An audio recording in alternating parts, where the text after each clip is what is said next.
Hi guys, I'm back with another lecture of Principles of Management, and in this lecture we're going to continue with the Unit 4.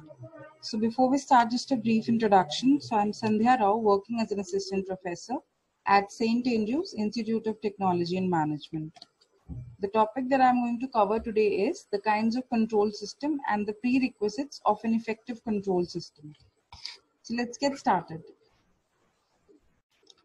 We have classified the controlling system on the basis of timing, designing system, management levels, and responsibility. So starting with the timing, we have three kinds of control, which is feed forward, concurrent, and feedback control. Feed forward control is when we are trying to anticipate the things that are going to happen in the future, and we are going to take precautionary measure well in advance so that things may not turn out to be bad in future. Okay, so जब हम पहले से ही किसी चीज को control करके रखते हैं, then that is feed forward control. Okay, for example, when we look into matters which might happen in the future, हम पहले से ही पुराने past data को लेकर चेक कर लेते हैं. For example, time to time हम पहले से ही चेक करते हैं. This happens most of the time in airlines. So जो भी आपके aircrafts होते हैं, aeroplanes होते हैं, तो उनको आप पहले से ही टेस्टिंग वगैरह करके रखते हैं सो दैट फ्यूचर में जब उन पे लोग लोड करे जाएंगे तो कोई प्रॉब्लम ना आए. ऐसे ही हाईवे हुआ या कोई ब्रिज हुआ तो उनकी जो है टेस्टिंग जो है वो पहले से ही करी जाती है, उन पे लोड काफी हैवी लोड रखा जाता है सो दैट इन फ्यूचर कोई ऐसी प्रॉब्लम ना आए. ठीक है, सो फीड फॉरवर्ड इज दैट जब आप पहले से ही उस चीज की टेस्टिंग करते हैं. सो पायलट टेस्टिंग जिसको आप कहते हैं, तो जब आप उस तरह की कोई भी चीज कर रहे हैं देन वो फीड फॉरवर्ड कंट्रोल हुआ. ठीक है, and then we have concurrent control. In concurrent control we do on course control, which means कि चीजें चल रही है, processing हो रही है, and during that processing when you try to control the things, that's concurrent control. So for example, if the classes are going on and the principal or the director is on ground to check how the classes are being conducted, then that's concurrent control, because classes are going on and during that course of time you are checking or you are trying to inspect how the things are moving. That is concurrent control. Okay, and feedback control is when you try to check things once they are done. So after one thing has been done, it's already complete, you check it. So यहाँ पे you cannot change the result, although in concurrent and feed forward you can definitely change the future result because that's in your hand. अभी चीजें finalize नहीं हुई हैं, अभी चीजें अपनी final state में नहीं आई है, so definitely you can change it by control. But in feedback control, the result has already been out. You cannot change it, although you can use those controlling techniques, or you will get to know what exactly deviations are, and you can rectify them in the next cycle.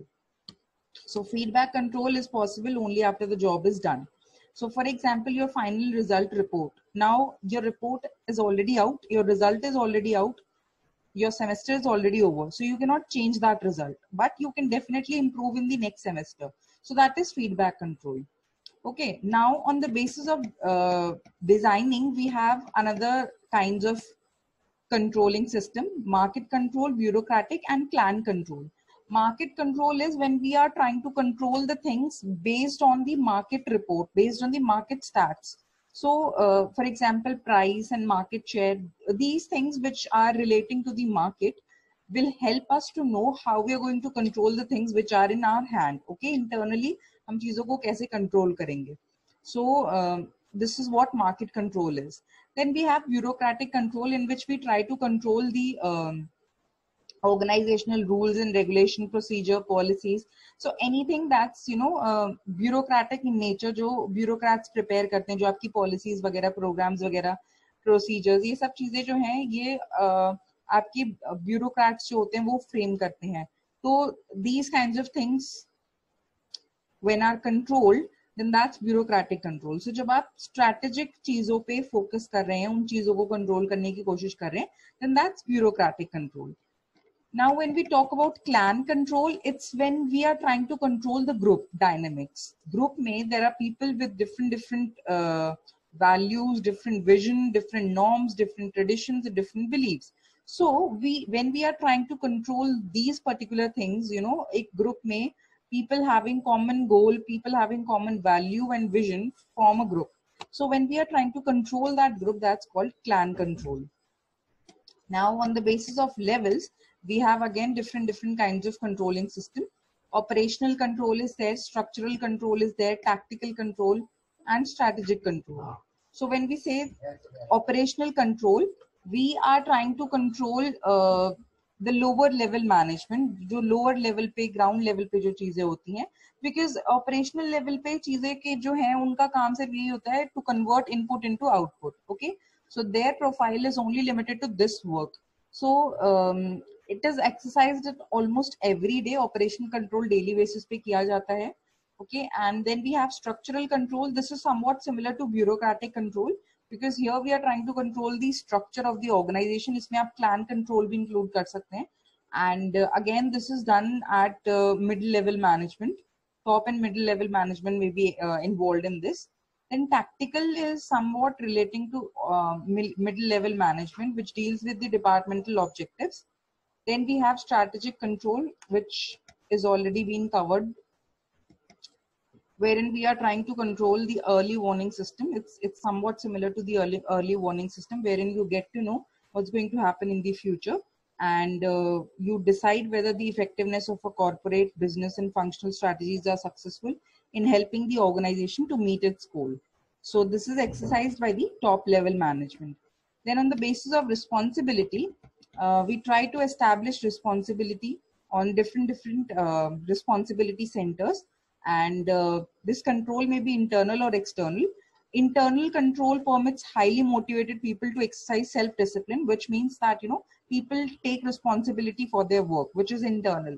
It comes from within, that, you know, we will be responsible for our work. Then external control means the thread of control is in the hand of a supervisor or manager, and they will exercise the control on their subordinates. So that's external. Again, the responsibility of control is needs to be studied over here. So when the responsibility is coming from within, that's internal, and when the responsibility of controlling is being exercised by an external person, then that's external controlling. Okay, then now the next topic that I'm going to cover is requirements of effective control system, which means that in order to ensure a good controlling system, what are the things that are essential?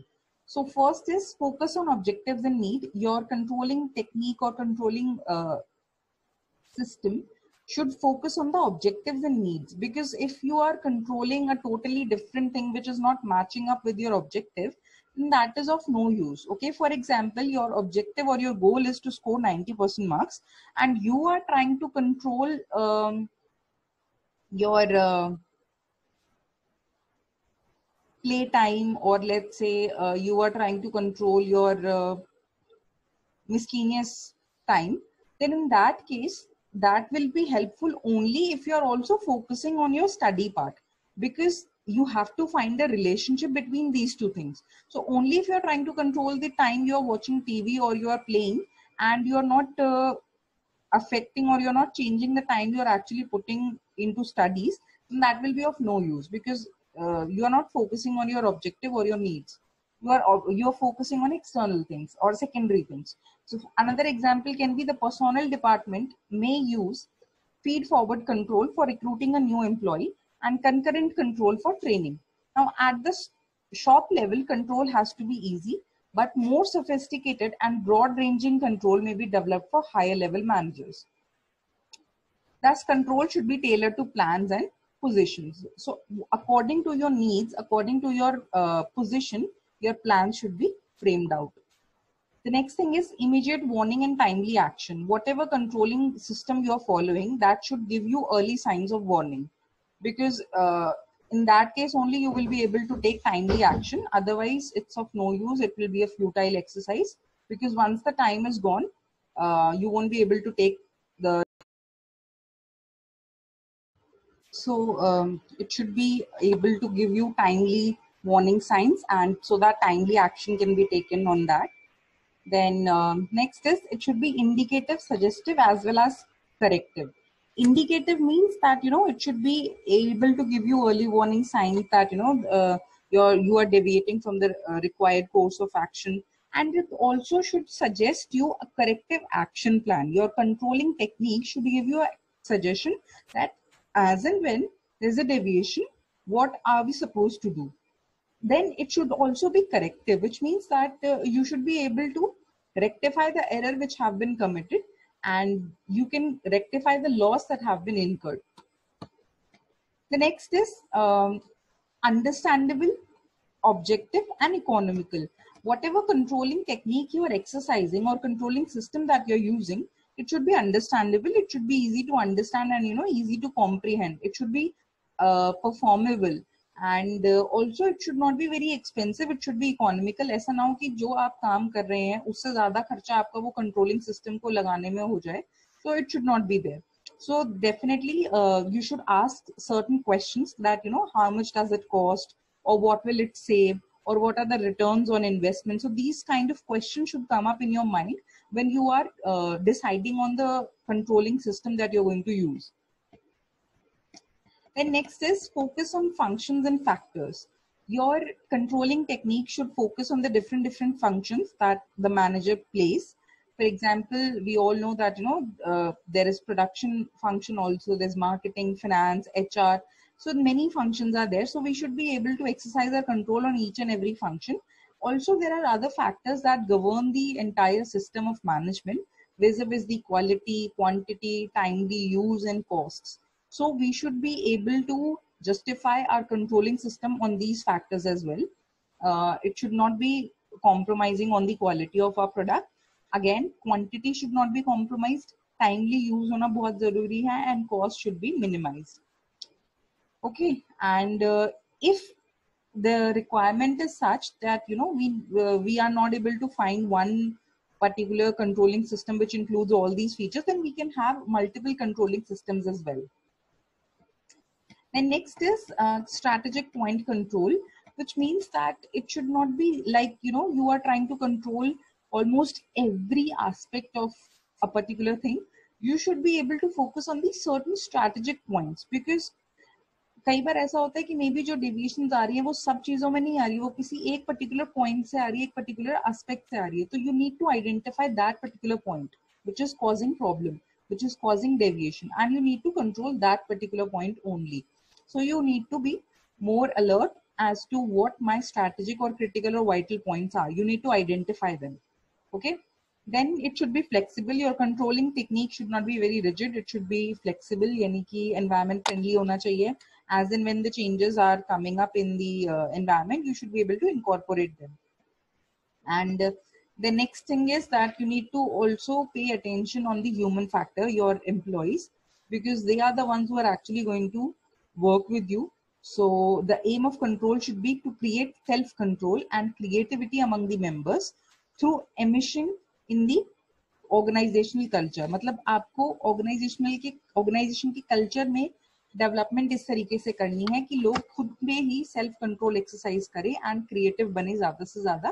Because employ involvement जो है, अगर आप design करते हैं control के लिए कोई भी सिस्टम, तो उसमें बहुत ज्यादा एक्सेप्टेंस आपको मिलेगी, क्योंकि लोग खुद बताएंगे that how they need to be controlled and you know what how it should be done. And again, it should be suitable with your organizational structure, and subordinates और आपके सुपीरियर के बीच में एक हेल्दी रिलेशनशिप भी बना रहे तो better होगा. ठीक है. So this is it for today's lecture, and the two question that I want to give you from this lecture are that you have to explain me what are the requirements of an effective controlling system, and what are the different kinds of controlling systems that we have. So this is it. Thank you guys.